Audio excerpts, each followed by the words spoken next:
Hello everyone, and welcome to today's The Scientist webinar. I'm Betsy Young, Director of Creative Services for The Scientist, and I'll be moderating our discussion. Today, our speakers, Dr. Mollenhauer and Dr. Wanda Stiegler, will provide an overview of the race to discovery and develop diagnostic biomarkers and bioassays in Parkinson's disease. They'll provide real-life examples of those currently under study and offer insight on the future of treatment. We like our webinars to be interactive. We encourage you to send us your questions or comments at any point during the webinar, and the panelists will address these during the Q&A session following the presentations. To ask a question, simply click on the Ask a Question tab and type your query into the question box located on the bottom left of your screen. We'll try to address as many of these questions as we can during the Q&A session. The webinar platform is user-friendly. You can expand the presentation window by simply clicking on the diametrically opposed arrows in the upper right-hand corner of the presentation window. This will maximize the display. The webinar will be archived on the Scientist website, and we'll send you the link via email within a couple of days. Please note that you will not be able to download the presentation slides. I'd like to take this opportunity to thank our webinar sponsor. BioLegend develops and manufactures world-class cutting-edge antibodies and reagents for biomedical research at an outstanding value to customers. With the acquisition of over 600 former Covance neuroscience antibody products in 2014 and the addition of a team of experienced R&D neuroscientists, BioLegend aims to advance and accelerate discoveries in neuroscience research by building a catalog of high-quality and innovative tools. Our reagents support research within multiple neuroscience areas with a great focus on the fields of neurodegeneration, neurodevelopment, neuroinflammation, and basic neurobiology. In addition, our portfolio includes a number of products to facilitate research into mechanisms underlying impaired protein trafficking and degradation, as an aberrant protein trafficking and clearance contributes to the pathological accumulation of misfolded proteins commonly found in neurodegenerative disorders. BioLegend is certified for ISO 9001-2008 and ISO 13485-2003. Our sponsor has provided us with some helpful resources related to the study of biomarker discovery in Parkinson's disease, and we've posted these under the Resource tab list, which you should be seeing at the bottom left of the webinar window near the Ask a Question tab.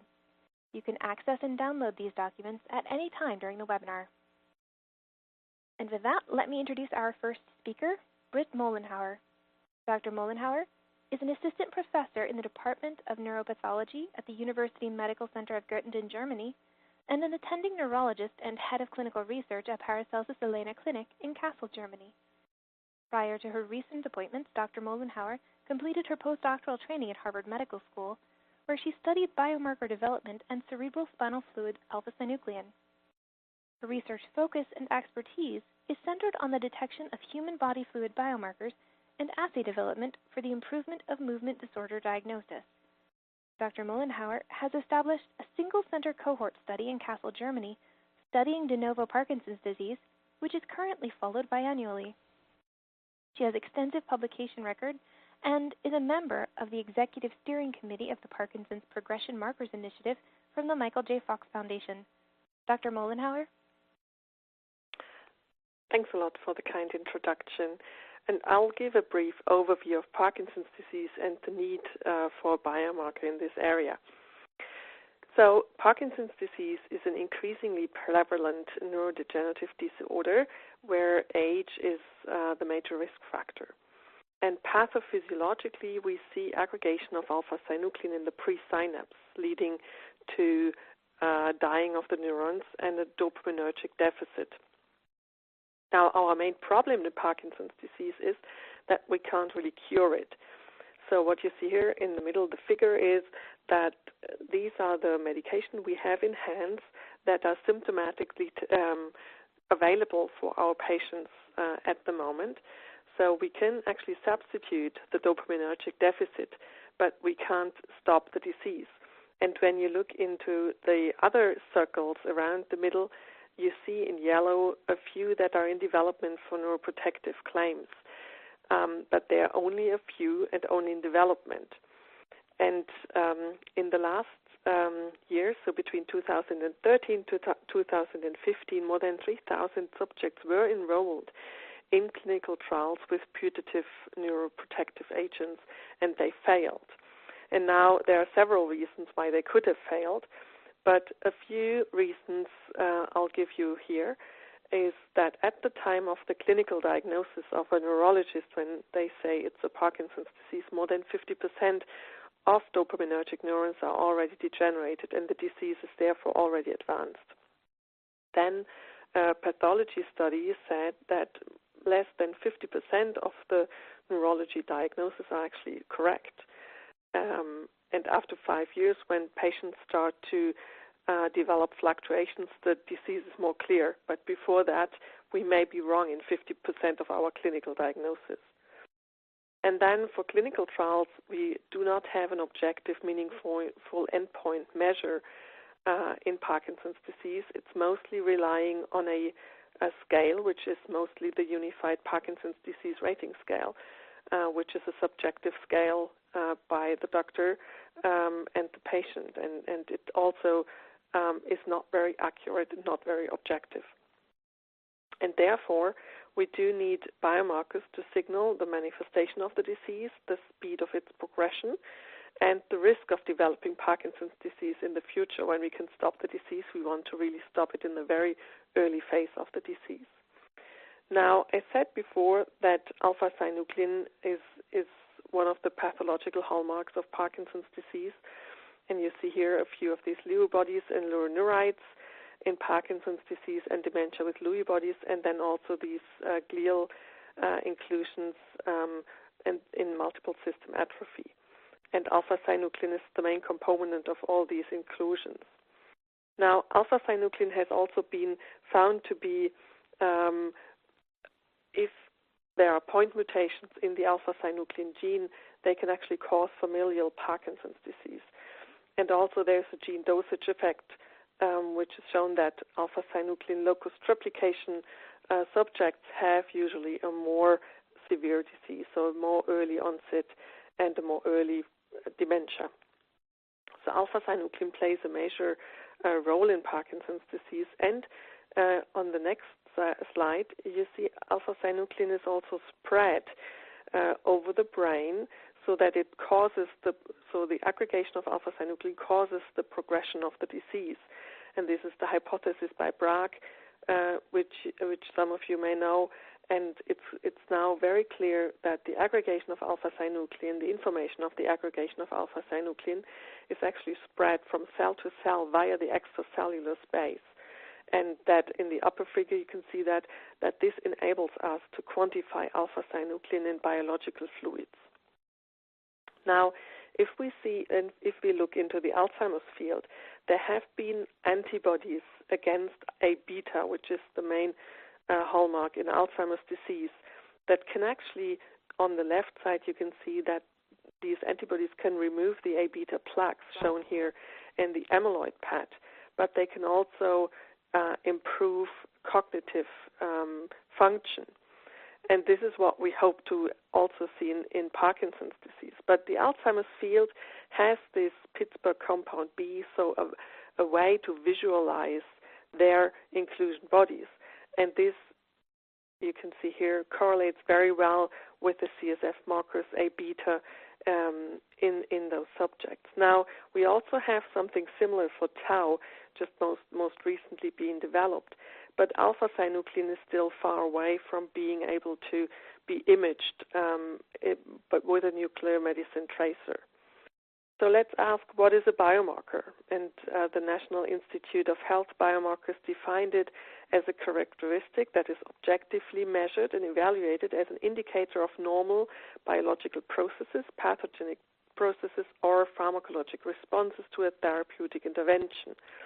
And a biomarker should actually also be very proximal to the disease itself. And since we are talking about a disease of the central nervous system, we do look into the cerebrospinal fluid. And here is an MRI image of a multiple sclerosis patient, and it just shows you the area of the central nervous system that contributes to the composition of cerebrospinal fluid. And it does contain the ventricles, the basal ganglia, the subpontine area, the cerebellum, and some of the cortical areas. But this MS lesion on the very right here does show up in the CSF, but if it would be outside this area in this MS patient, it would not show up as an inflammatory CSF. So for Parkinson's disease, most of the areas that are affected in the beginning of the disease are within this area. And so the hope we had was really to find something in the cerebrospinal fluid reflecting the pathology in Parkinson's disease.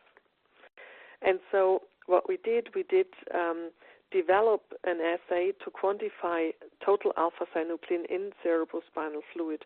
And we validated this very thoroughly and validated it with independent cohorts that we measured. And here's just the largest cohort we did with 407 subjects. And what we see is that cerebrospinal fluid total alpha-Synuclein levels are decreased in dementia with Lewy bodies, DLB, Parkinson's disease, PD, and multiple system atrophy, MSA, compared to neurological controls on the very left, NCO, and then normal pressure hydrocephalus patients, and patients with the tau-related progressive supranuclear palsy.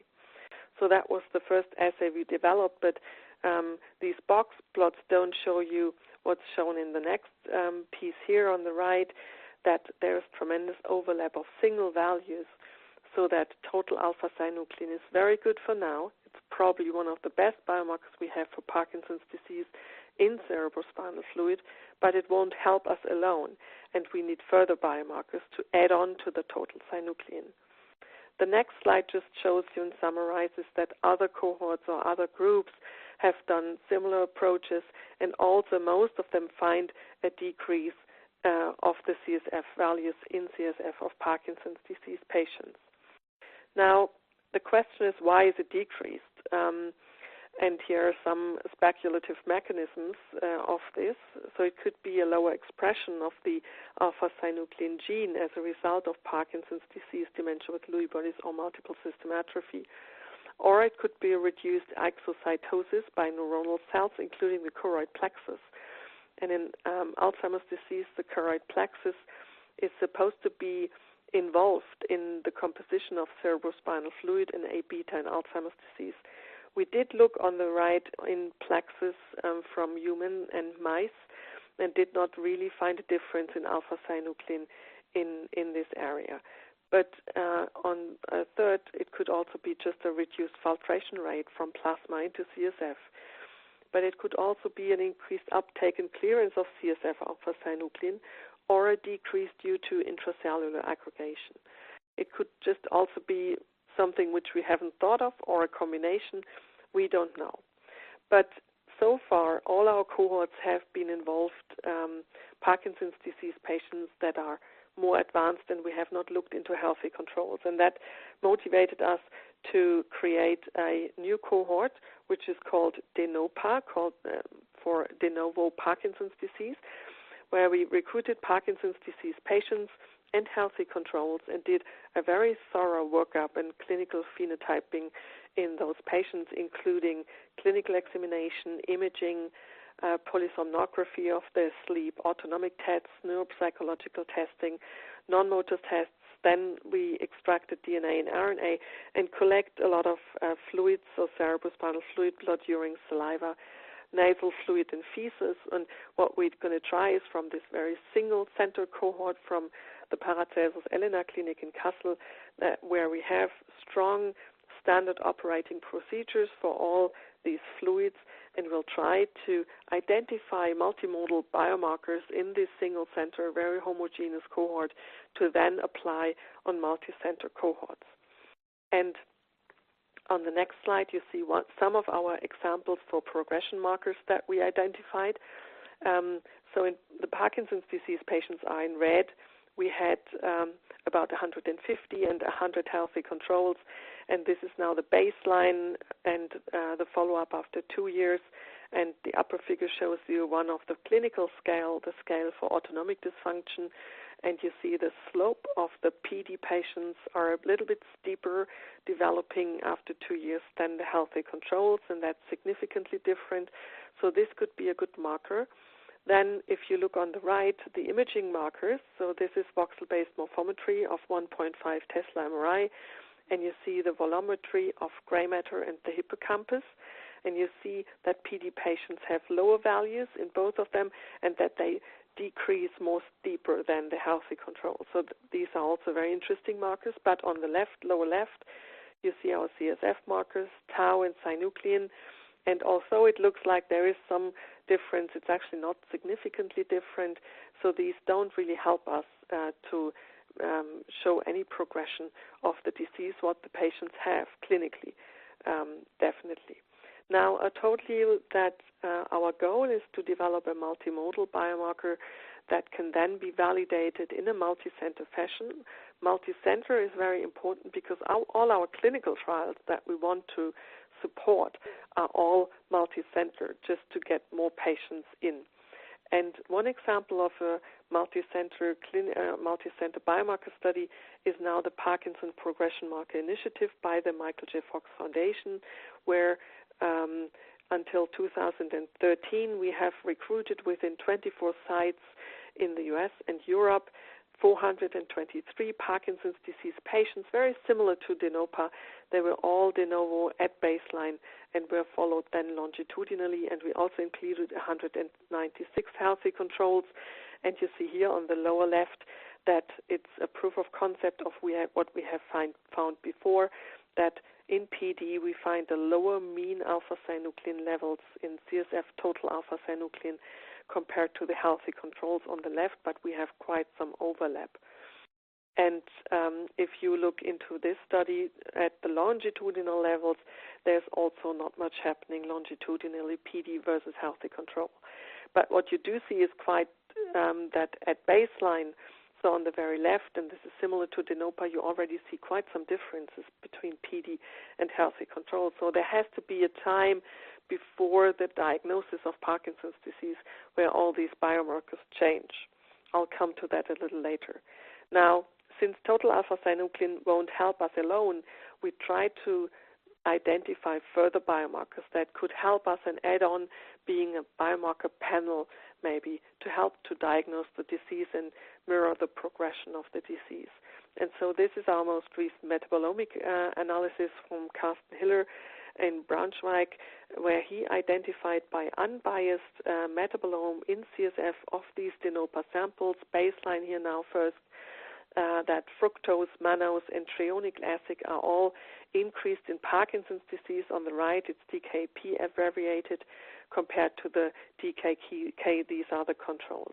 So maybe we can add a metabolomic marker, and fructose is actually really interesting because all kinds of sugar increases the aggregation of proteins. So maybe it could even help us understanding the disease. Now, in Alzheimer's disease, we have already learned that Alzheimer's disease starts much earlier than when the diagnosis is made. And here is some of the hypothesis data of the ADNI study, where at time point 0 on the figure on the right, patients are supposed to have Parkinson's disease according to experiences from their families affected by Alzheimer's disease. And you see that the biomarkers, so here CSF, A-beta, and tau, for example, change 20 to 30 years before the onset of Alzheimer's disease. And something very similar we expect to see in Parkinson's disease as well. Now, Annette Schrak has done a very nice study looking into records of subjects that went to their doctors, and then she looked who was diagnosed with Parkinson's disease later on. And here you see the comparison of more than 46,000 of subjects who did not develop Parkinson's disease in blue, and more than 8,000 developing Parkinson's disease in red. On the right side of these figures, and everything what is on the left is 10 years before the diagnosis of the disease, and you see that the motor symptoms, so tremor, rigidity, balance problems, and shoulder pain only develops just a few years before the real diagnosis of Parkinson's disease, but on the lower end, so depression and anxiety, constipation, for example, and fatigue is already 10 years before the diagnosis, much different to the healthy control. So we also have a prodromal phase in Parkinson's disease, and this needs to be studied because possibly, as we have seen in Alzheimer's disease, this is the more active part of the disease where we could actually see more changes in the biomarkers than we see after the diagnosis is made. Now, these non-motor symptoms I was just mentioning, showing years before the disease is diagnosed, can actually be leveraged to study prodromal cases. And now, idiopathic REM sleep behavior disorder is a condition that Parkinson's disease patients complain about also 20 to 30 years before the diagnosis is made. And a cohort here with 29 idiopathic REM sleep behavior disorder patients were followed, and after 5 years, 38%, and after 10 years, 65%, after 16 years, 81% of these subjects developed one of the diseases in blue on the right, so Parkinson's disease, dementia with Lewy bodies, and MSA. So all three are major alpha-Synuclein aggregation disorders. So although this is a low sensitivity, we have quite a lot of specificity, and maybe idiopathic REM sleep behavior disorder is actually the best predictor for alpha-Synuclein-related neurodegeneration. So we do start to study this now in the NOPA and also PPMI to learn about this possibly more active state of the disease in the prodromal phase. Now, when we talk about biomarkers and maybe adding other biomarkers, we also need to think beyond CSF and beyond the clinical scales that I showed you. And in the recent years, it has been shown that there's also alpha-Synuclein deposits in the periphery. So now tissue data show that alpha-Synuclein aggregation, for example, in a skin biopsy, could help to diagnose Parkinson's disease. And this is one of the major motivation of the systemic synuclein sampling study from the Michael J. Fox Foundation, which has just been finally recruited with 20 healthy controls, and then Parkinson's disease patients in the early, middle, and late stage, and all of these got sampled for cerebrospinal fluid, blood, skin, colon, and salivary gland. And we are just now doing all these analyses, and it will be really interesting to see how different are the levels of alpha-Synuclein in these different fluids and tissues within a person, and then between PD in different stages and compared to healthy controls. So this is what will be upcoming in the next years, and this brings me to the summary and outlook. So I think I showed you that biomarkers are needed to support the early diagnosis in Parkinson's disease as outcome measure for clinical trials and also for enrollment stratification. We did see that CSF total alpha-Synuclein is decreased in Parkinson's disease versus neurological and also healthy controls, but with quite some overlap of single values. And that longitudinal CSF alpha-Synuclein is stable over the 12 months observation period after the diagnosis, what we have seen in PPMI, and 24 months, what we have seen in the NOPA. And possibly the disease is more active in the prodromal phase of the disease. That's why we do study the prodromal phase now more extensively. And it's clear that better and more accurate biomarkers, and probably it's a panel of biomarkers for Parkinson's disease, are needed, and that we need to look beyond and, for example, include other modalities and matrices, for example, tissue biomarkers that should definitely be explored. Thanks a lot for your attention. Thank you, Dr. Mollenhauer. As a reminder to our audience, you may ask questions at any time using the question box. The speakers will have an opportunity to respond after our next speaker. That next speaker is Hugo van der Stiegler. Dr. van der Stiegler worked to receive his PhD in endocrinology in 1990. Shortly thereafter, he began working in the field of neurodegeneration, where he is focused on biomarker selection and the development and validation of assays for clinical use. He is the founder of Biomarkers, a consultancy company that aims to create a concept-to-value transfer of immunoassays for diagnostic purposes or for use in clinical trials. He is also the co-founder and chief integration officer of ADX Neurosciences, which is a company focused on the identification and development of assays for novel neurodegenerative biomarkers or antibodies for diagnosis purposes or for companion diagnostics. Dr. Wanda Stiegler has over 20 years of protein assay development experience and is a member of international consortia aimed at assay standardization and qualification of protein biomarkers. He is an accomplished author of numerous scientific publications and a co-inventor on several patent applications. Dr. Wanda Stiegler? Thank you for the introduction. As a follow-up of the introduction provided by Britt, I will focus my talk on more practical aspects in the search for biomarkers. I will focus my presentation on how it will be possible to commercialize a biomarker test, or in other words, how biomarkable is a specific protein, on the transfer of a concept or an idea into a viable product, also on the importance of the availability of materials with proven quality, and also on the need for working together in consortia for the benefit of the patients. The definition of a biomarker was already given in the previous presentation, but for my talk I will focus on molecular markers, protein biomarkers, and not genetic biomarkers. Of course, the process to design and develop a test is also useful for other biomarker types, although the qualification and validation approach might be different. Recently, the FDA published a best resource document in which a list of definitions is given. This list will harmonize the availability in the field of many different definitions for the same topic. The document will be updated from time to time. In this document and in the definition of a biomarker, it was added that a biomarker is not an assessment of how a patient feels, functions, or survives.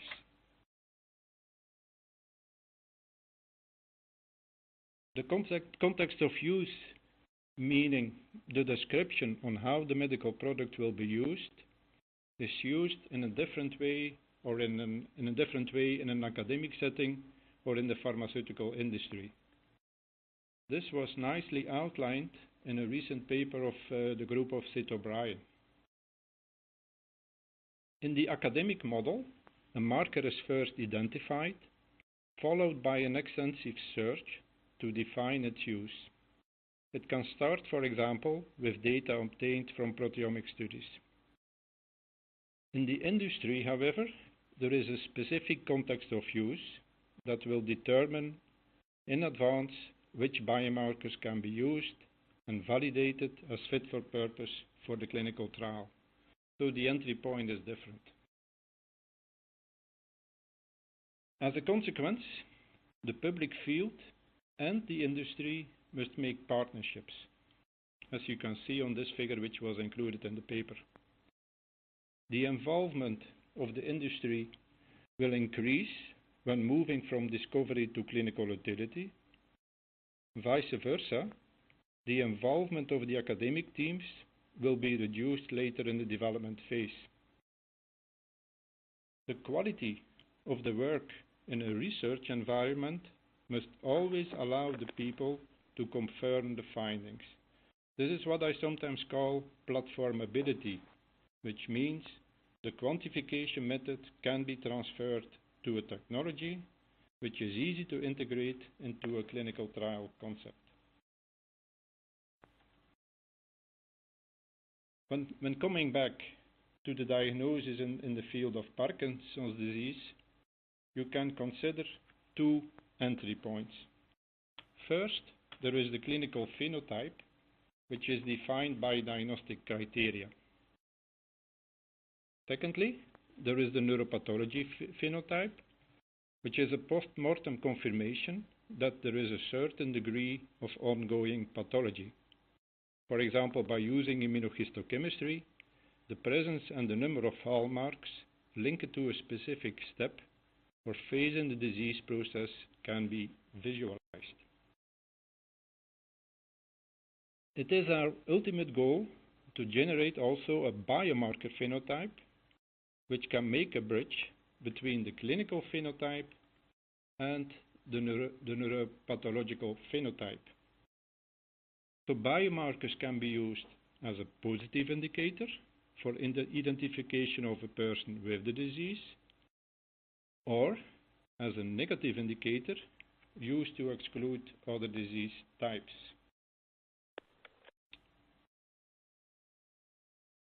As mentioned before, biomarker proteins are used in the diagnostic field and they have been integrated into clinical trials.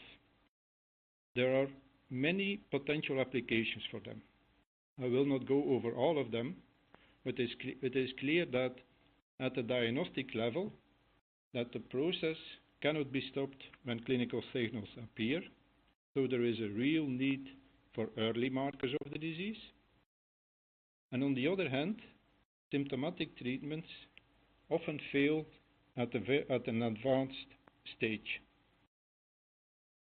In this context, biomarkers can help to screen in an early phase for disease-modifying drugs.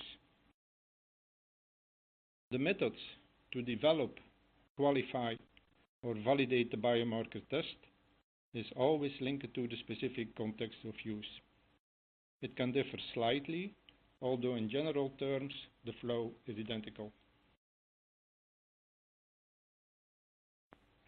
The following slide explains in the therapeutic field what I mean with the stepwise approach in the integration for the biomarker. In first instance, there is the proof of presence, meaning, is the drug reaching the target? Then it goes to proof of mechanism, where you look at pharmacodynamic readouts. For example, is there an effect on CSF or blood proteins? Then you have the proof of principle, where you look at the PD effect on pathophysiology. For example, is there a reduced accumulation of synuclein in Lewy bodies?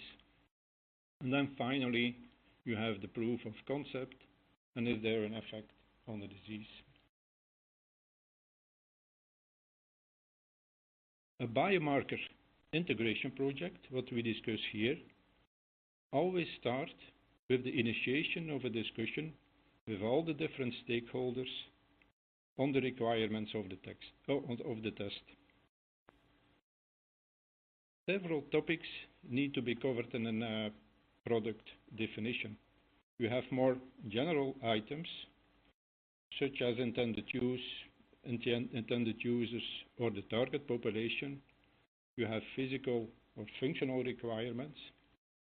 And for an assay developer, it is always critical that the market requirements will be reflected in the clinical and analytical performance criteria described for the test.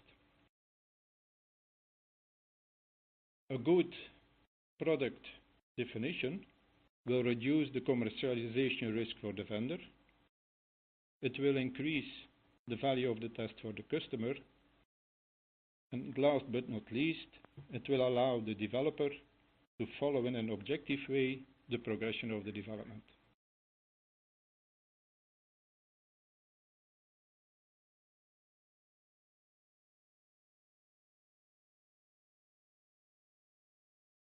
The value of a test is determined by the accuracy of the quantification of the protein in a biological sample.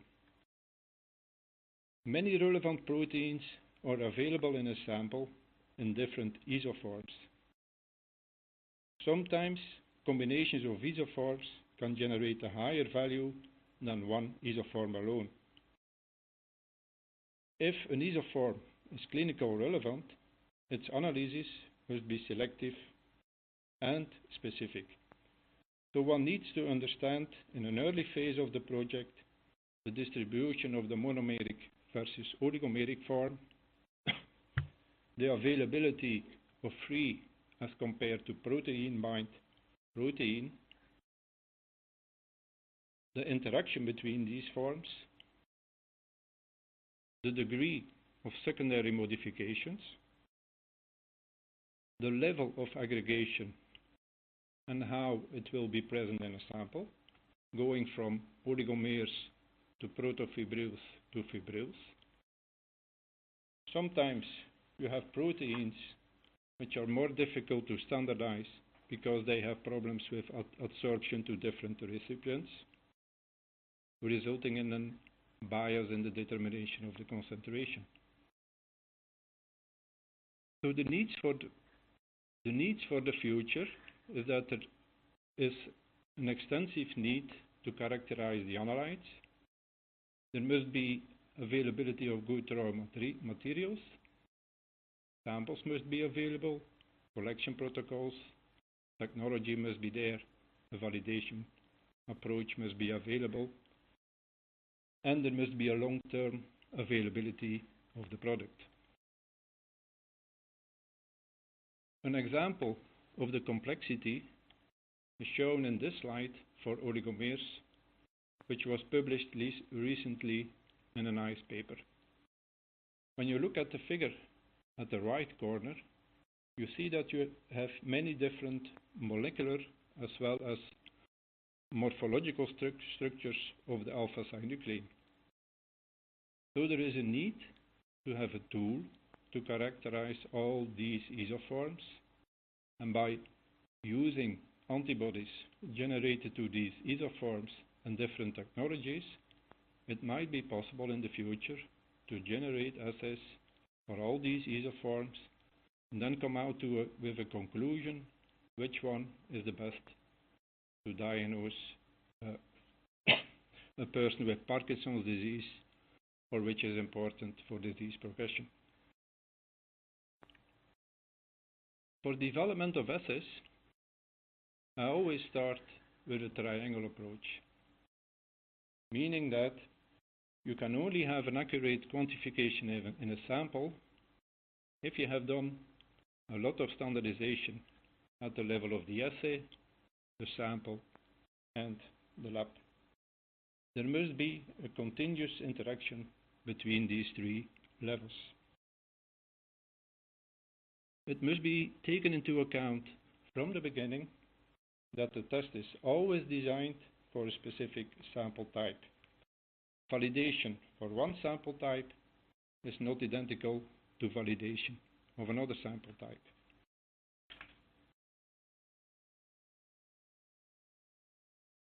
Each part of the triangle, like in this case for the assay, contains different components which need to be developed and qualified in an extensive way, going over the process, quality control, performance, and also stability. Stability taken into account that a clinical trial takes sometimes 1-2 years or more, so it is possible that you will have to test samples which are stored for many years. So the better the stability of the assay, the more easy it will be to use one lot number of the assay.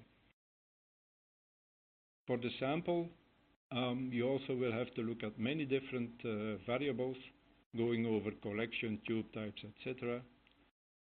In the lab, there needs to be a whole procedure to be sure that the lab is generating the assays as included in the kit insert of the vendor. Whenever needed, and that is an aspect we always take into account and take a lot of effort in, we provide training in case of an assay is not working in a lab or if there are problems.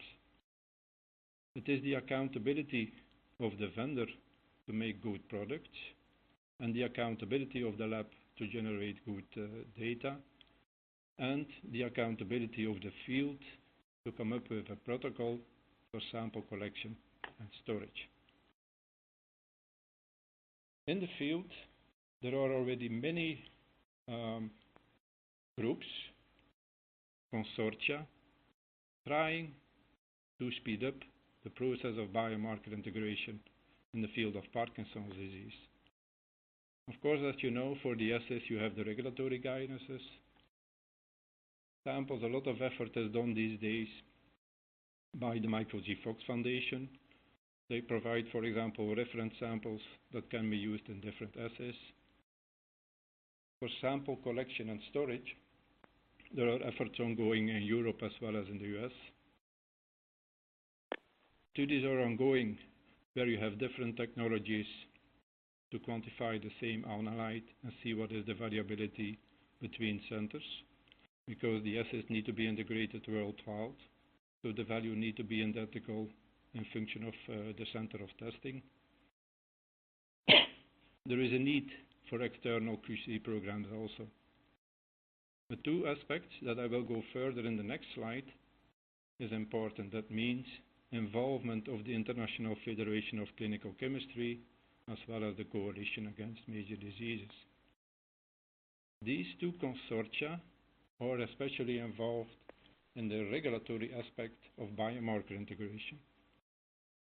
There is a need in the field to move from relative quantitative assays to definitive quantitative assays, but for that there is a need for certified reference materials.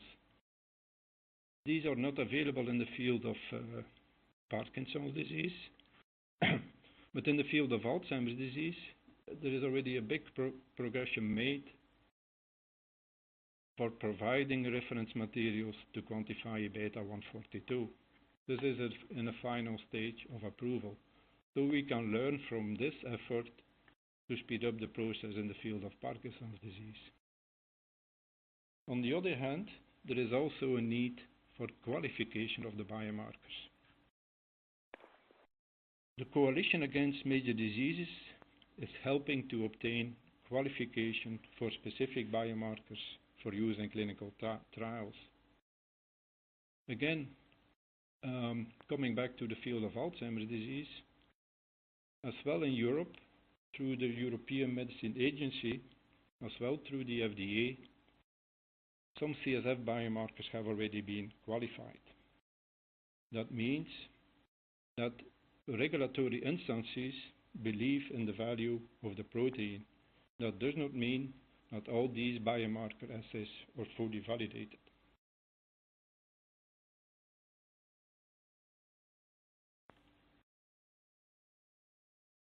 What was already mentioned in the previous part by Britt, there are assays in the market for alpha-Synuclein.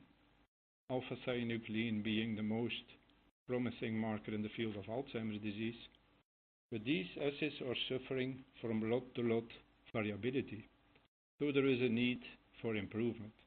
And this was the starting point for us to develop a new generation of biomarker assays in the field of Parkinson's disease with a first focus on alpha-Synuclein. The first step in making a prototype is, of course, you need to be sure, because we want to be sure that the assay is available long-term and worldwide, that your business is secured, that you have long-term supply of the materials, that the raw materials are selected, and that the assay is working for a specific content of use, that technology is available, and the samples are available. So you have many raw materials that you will have to select, qualify, and then having a whole process in-house available to make sure that you have consistent assays in the future. Our method to select and characterize the antibodies, we call it the tunnel approach. That means we look in the field for biomarkers, for antibodies, for use in a specific assays. These antibodies can come from academic sources, pharma, internal or commercial. Then we do a lot of characterization. We try to compare antibodies to make an assay. In most cases it is a combination of 2 or 3 antibodies that you need. You need to define which sample type can be used. The selection of the sample type will determine the technology you have to use, link it to the amount of the protein in the sample. Then you need to think on upscaling, formulation, and then you partner with a company to commercialize a specific assay. Quality control of an antibody, which is critical, and which is the key point in developing an assay, is identical either if the antibody is coming from an external source or produced internally. If hybridoma cells are available in-house, we can have full control on the process, and we will be able to modify the quality of the antibody even by modifying the culture conditions, always having in mind the final context of use of the assay. Quality control of the antibodies can be divided in 3 blocks: epitope mapping, functional testing, and also non-functional testing, each covered by a lot of experiments. So as you can see on the slide, without going into detail, the better you do the characterization on all these blocks, the better the product will be at the end, the more robust it will be. So the more information you have, you will gain a lot of time when integrating the assay in clinical trials.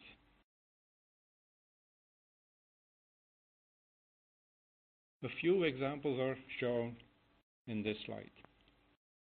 For the analytical characterization, we look whether the antibody is in a monomer form or aggregated. We try to verify the purity, the presence of degradation products or other proteins which can interfere in the production process. We further look at the antibodies on the specificity. For example, for alpha-Synuclein, we look at their cross-reactivity with the beta or the gamma-Synuclein. We also look at specificity against the monomeric or the oligomeric form and spatial specificity. We look at lot consistency and then also at stability. The more you know on the specificity and selectivity, the better the outcome of the clinical trials or the diagnostic studies, and the more easy it will be to confirm the studies in other centers.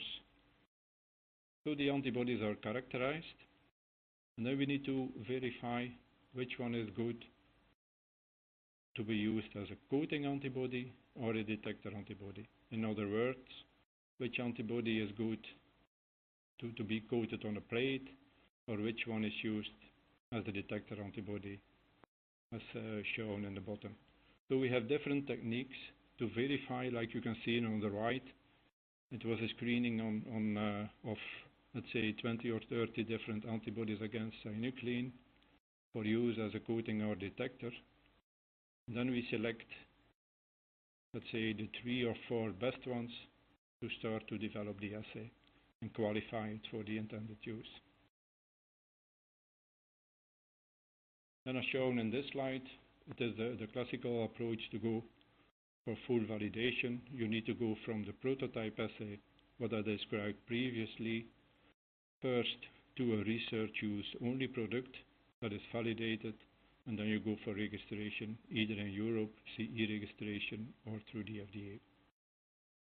And then, of course, it is needed to have good documentation of every step.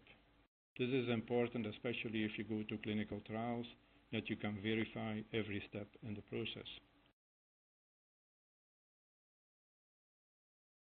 Our assays are always made on a combination of monoclonal antibodies. Monoclonal antibodies are needed for long-term availability of the assays. Analytical performance validation need to be done at the analytical level as well as at the pre-analytical level. At the analytical level, you can see that there are a lot of criteria involved, like sensitivity, specificity, precision, etc. But you do not have to do them all from the beginning. but you need to select the most critical ones for later validation of the assay. So in an early phase, we focus a lot on specificity and selectivity, and also on parallelism. Can you dilute the sample? That will determine whether you have matrix interference in a sample or not. At the pre-analytical level, you also can look at many different aspects, like the recipient type, collection and storage, and then look at confounding factors. Again, you need to decide from the beginning which is the most critical one, focus on that, make sure that you can do upscaling and that the performance is okay. If the performance in one aspect is not okay and you do clinical studies, you have the risk that you will have to do the development phase again, and that the clinical data will not be relevant because you have a new assay format. A few examples are shown in the next slide. For specificity or selectivity, we look in the assay, like in this case for alpha-Synuclein, whether there is an interference by other proteins known to be present in the sample in the alpha-Synuclein assay.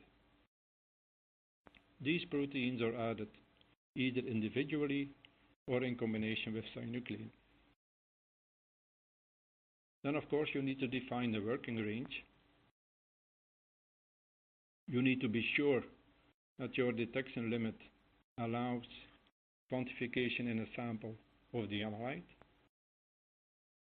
and that the working range is good enough so that you do not have to dilute a lot of samples.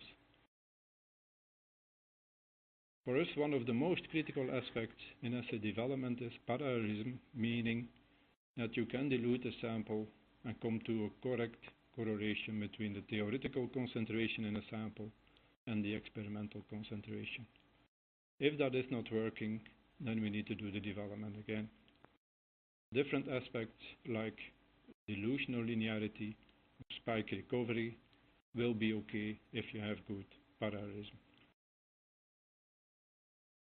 Of course, when you do multicenter studies, precision comes also into the picture. The total variability of an assay is composed on three different components. You have the biological variability of the sample, then you have the precision and bias difference in concentration. All these three determine the total variability. Especially when you want to make differences between groups, diseased, non-diseased, treated versus non-treated.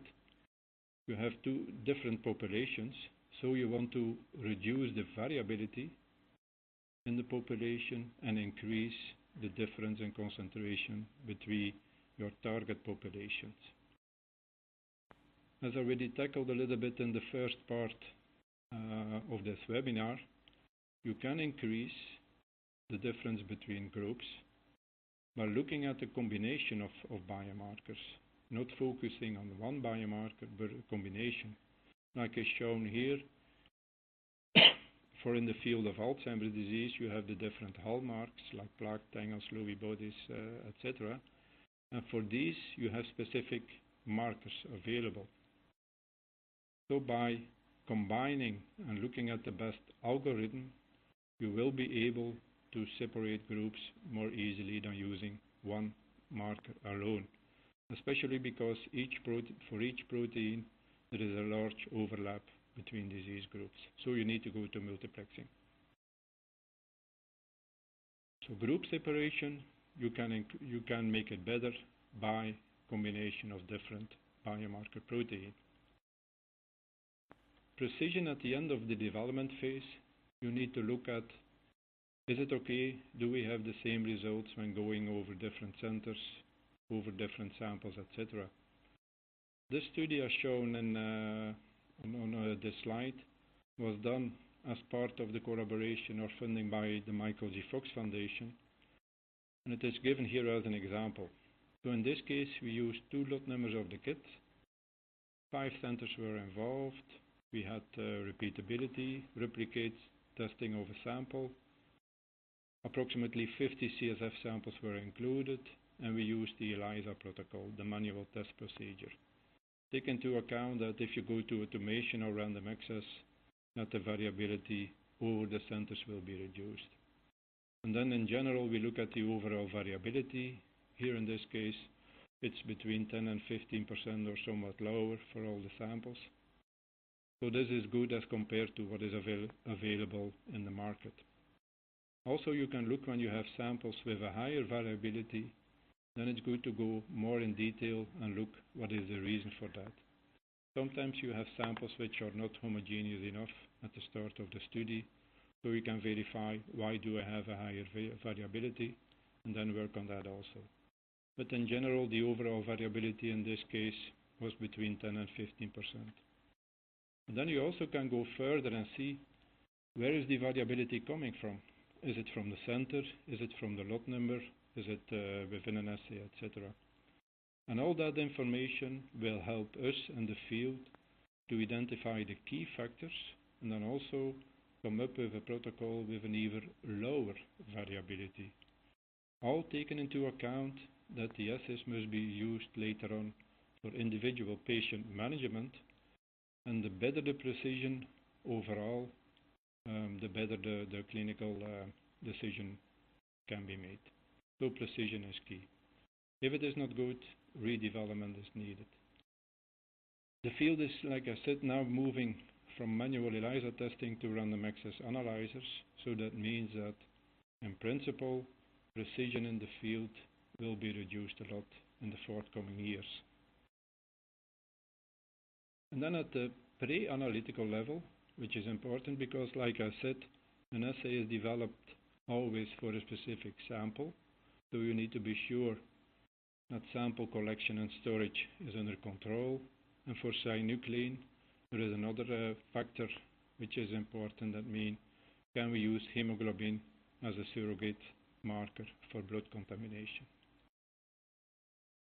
An example of a before going into detail on a specific study, I need to mention that recently, Britt and the team of the Michael G. Fox published an overview or a user guide for alpha-Synuclein biomarker studies in biological fluids, giving an overview of all the variables that can affect alpha-Synuclein or what is already available in the field as information. This document will be freely available and added on the website of the Michael G. Fox, and it is the idea, once new experiments are available having results on synuclein biomarker measurements, that it will be added to the website. This will come on the website, I think, the forthcoming weeks. Now I will give you one example of how we try to standardize the SOP for collection and storage of CSF, which is a part of the full assay development. You start, of course, from a patient. You have a sample. You need to collect, store, do the testing, and have your value. In this case, several variables were included at the same time. So we try to see, is there an effect after addition of additives? In this case, it was detergents, what is often used these days at the time of collection. Then we look at the tube type, polypropylene or low binding tubes, because especially in the field of Alzheimer's disease, it is known that the beta can stick to recipients. We look at transfer from one tube to another. We look at different volumes and extra freeze-thaw cycles, etc.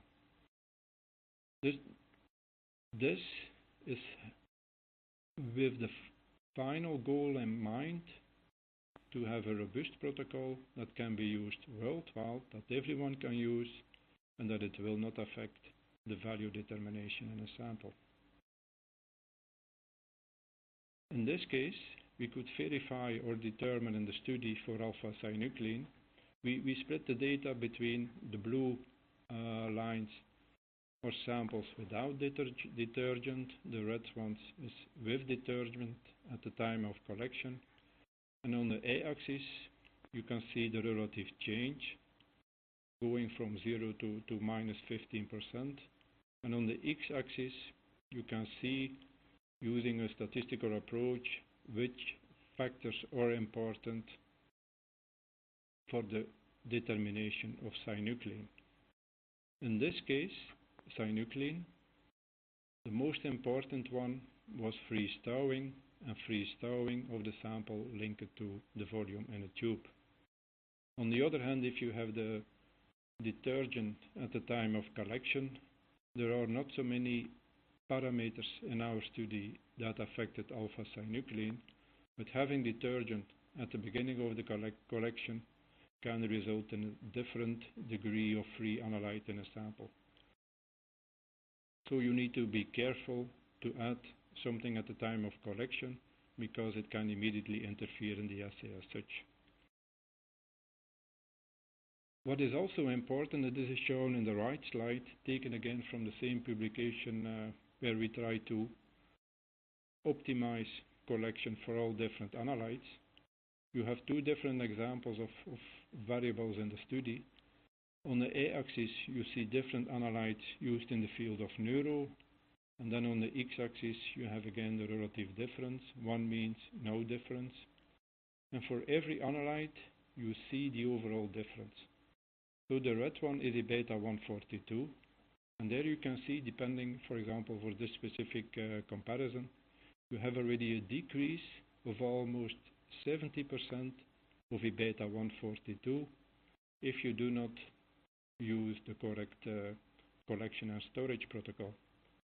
On the other hand, if you then go back to synuclein, which is a little bit above in the figure, you see that the difference is relatively smaller. So the problems published for the beta proteins are not so big for alpha-Synuclein. So it seems to be a much more stable protein in the sample. But all these standardization efforts need to be done with a fully validated product, so that you know, if the final product in the market, what you can expect as a variability.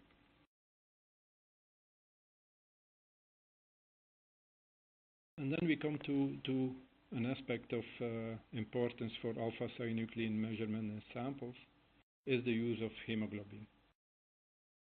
It is already known for many years that red blood cells are the major source of alpha-Synuclein in blood. So it is important, as shown in the right figure, to make a link between hemoglobin quantification in a sample and alpha-Synuclein. And as you can see, the higher the hemoglobin, also the higher alpha-Synuclein. So we need to determine in the future a cutoff value when you can accept the value for alpha-Synuclein, making sure that you do not have values in the sample which are coming from the red blood cells. Then there was also another study of the group of Kapaki, where they tried to combine alpha-Synuclein with the amount of red blood cells in a sample at collection. This will be the use of hemoglobin, or how to use it in the field of Parkinson's disease, will be studied in more detail the forthcoming months or year. So there is a need, especially for hemoglobin also, to have robust lot consistent assays, and then we need to define the acceptance criteria. And then for my part on the biomarker integration in the field of Parkinson's disease and the assay design and development, I come to the last slide. So you always start, or you need to start from a certain context of use. Then you will have a selection of your biomarkers. You develop a prototype, meaning that you have a need for antibodies of high quality. You need to define or verify the clinical utility. You need to go over the process of validation. You need to integrate it in studies and trials. The more the better. Key is providing enough information to go from prototype to validation. There is a need for collaboration. Collaboration can be supply of samples or be integrated in clinical studies, have consortia involved in define regulatory strategies. Earlier markers are needed, progression markers. Critical point will be in the future, which isoform is more pathological than another one. What will be the gain in the field of Parkinson's disease by making assays for oligomeric synuclein or phosphorylated or truncated synuclein? There must be a multiplex approach, and see by complex statistical approaches which combination of biomarkers is the best for a specific use, or which combination can be used for different applications. Again, antibody and long-term availability is key, so good monoclonal antibodies are needed. And then you have the last part. The assays need to be validated by CROs in order to be able to integrate them in clinical trials, and there must be an external quality control program. So I hope that I have gone with you through the flow on how to come from a concept to value for a specific biomarker type. Thank you. Thank you, Dr. van de Stiegler. The audience has submitted several questions, so let's get to them. Dr. Mollenhauer, this first question is for you. My lab uses LC-MS to quantify protein or peptide biomarkers for neurodegenerative disorders. Can you recommend any CSF or blood-based markers? I think LC-MS is a good tool to identify new biomarkers in an unbiased fashion. Otherwise, I think for Parkinson's disease, alpha-Synuclein remains to be a very important biomarker, and I think in the next years, with these tools that you have available, you could explore post-translational modifications, for example, as a more specific biomarker for Parkinson's disease. Thank you. Dr. van de Stiegler, you spoke primarily about chemical biomarkers. Are MRI signatures a promising biomarker as well? It will always be needed to really look at the value of a specific biomarker. Of course, you have imaging tools, biomarker tools. It will be good to design good studies linked to the pathology and make sure that what you see, that it can be linked also to biomarker profiles in a blood sample. It will be linked always to cost, availability, what is the added value of doing one technology as compared to another. It is also linked to the level of standardization of each technology. But in principle, I'm not so familiar with all these technologies, but I'm convinced that proteins in a sample, that you can obtain a profiling more easily than using only one imaging type. Thank you. Dr. Mollenhauer, do you have anything you can add to that? No, I agree. I mentioned that multimodal biomarkers are needed and that we should include all kinds of other modalities to the panel that would just be very helpful to our very complex questions of diagnosis, progression, risk in a very heterogeneous disorder. Thank you. Dr. Mollenhauer, this next question is for you. What is the current status of the genomic map for Parkinson's disease? We know that genes such as LRRK2, SNCA, GBA might be involved. Does that change from patient to patient? How syngenic is Parkinson's disease? So I think there is still a lot that needs to be done, and the list of point mutations making a familial form of Parkinson's disease increases every month almost. So I think we are not there yet to really fully understand the impact of genetics in Parkinson's disease. But again, since we have that very heterogeneous disorder, I think there will be many, many more mutations and other genetic risk factors being discovered in terms of Parkinson's disease. Great, thank you. And Dr. Wanda Stiegler, is it right to say that you're searching for specific biomarkers, or you're searching for specific bioprofiles to act as a signature of disease? I'm more in favor of the search of biomarker profiles. Like I mentioned in the presentation, one biomarker, if you look at disease types or other group differences, in many cases there is an overlap. So it's not a black or white signal. So and in addition, the disease is a continuum where you have different pathologies who change in function of the time. So there is a need as well in diagnosis to have multi-protein profiling, but then multi-protein profiling using well-validated assays and especially characterized for the analyte that you are quantifying. For example, if we will include in the future assays for oligomeric synuclein, it will be important to identify the nature of what we are quantifying. Also, for the therapy, you need to go to disease modifying to multi-protein profiling to do patient stratification, because the better you characterize your patient population, the better that you can be sure about the outcome of a certain therapy.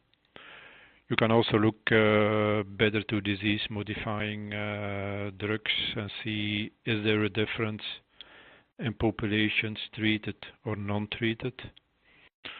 So I think also the field will move to a situation where you quantify many different proteins, look at treated versus non-treated, and hope to identify a group of subjects based on biomarkers which will respond to a treatment. So my answer to the question is I'm 100% sure that we need to go for multi-protein profiling. Great, thank you. Sort of as a follow-on to that, I have a question for both of you, and this is based on your mention of the oligomers. Britt, we'll start with you. Protein aggregation is a feature of several neurodegenerative diseases. Is there evidence to support whether aggregation is causative and that therapies should target blocking this aggregation? That could be one option. I mean, therapies can, we don't entirely understand in each of these diseases how this all occurs, and it could be also very different to disease entity. And the new therapies that are developed right now focus on many aspects of the development of aggregates, of the spreading of aggregates, and all kinds of things. I think it's not worth right now to only focus on one of the mechanisms, but I hope at the end we'll have a mechanism to really stop the aggregation of proteins. Thank you. Hugo, do you have anything to add? Yes, in addition to that,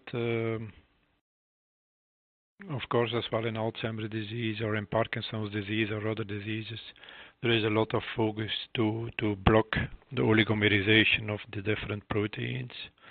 But then it will be important, again, to understand which one is the most pathological one, which is the oligomeric form that you need to tackle. And also, then I come back to my previous comment on multi-protein approach. In every assay and trial, even focusing on oligomers, you will have to see what is the effect on the monomeric form. Is there, for example, in a sample, an equilibrium between the monomeric and the oligomeric form? So there might be a possibility, but then, of course, you need to see if you see a reduction in oligomers in a sample, what does it mean for the patient? Is one with a decrease of 10%? Is that already a disease modifying effect or not? That is still an open question. That oligomer seems to be important. That's 100% for sure.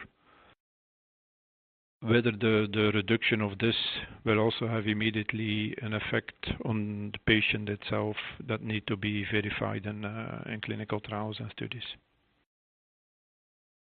Thank you. Dr. van de Stiegler, this question is for you. In 2014, so several years ago now, loss of smell was in the news as being, a sort of finger quotes biomarker. Is it wrong to call those sorts of observations biomarkers? I'm not so familiar with these data, but can you repeat the question? Or maybe I can take this on. So it's definitely so the decrease of smell in Parkinson's disease is one of the prodromal features, and it's also a good diagnostic biomarker when you can actually test the smell sensitivity and the threshold of a smell. So I think this adds on to our multimodal biomarkers. These tests are usually very, very sensitive and specific, especially if you have other non-motor symptoms. Great, thank you so much. And now we have time for just one more question. Dr. Mollenhauer, this one is for you. There's been research into how geography impacts disease progression, and that's across all diseases. Do these findings make finding biomarkers more difficult or easier? That's actually a very good question. I don't really know. I mean, so far we haven't studied many different cultures and people from different countries, but it would probably make sense knowing of the different genetic background and different nutrition, different environment.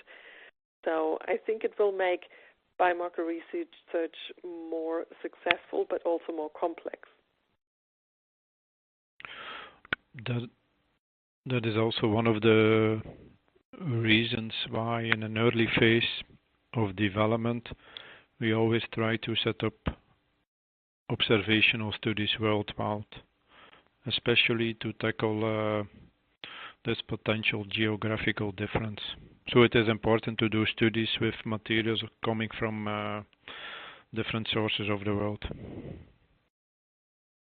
Excellent. Thank you so much. Unfortunately, that's all we have time for today. If you have any further questions, please consider reaching out to our speakers directly. Their email addresses are shown on the screen. As a reminder, the webinar will be archived on the scientist website, and you'll receive an email notifying you when the on-demand webinar is available. I'd like to thank everyone who took the time to join us today, and particularly those of you who shared your questions and comments. On behalf of the scientists, I'd also like to thank our speakers, Dr. Mollenhauer and Dr. van de Stiegler, as well as our webinar sponsor, BioLegend. Thank you, everyone, and goodbye.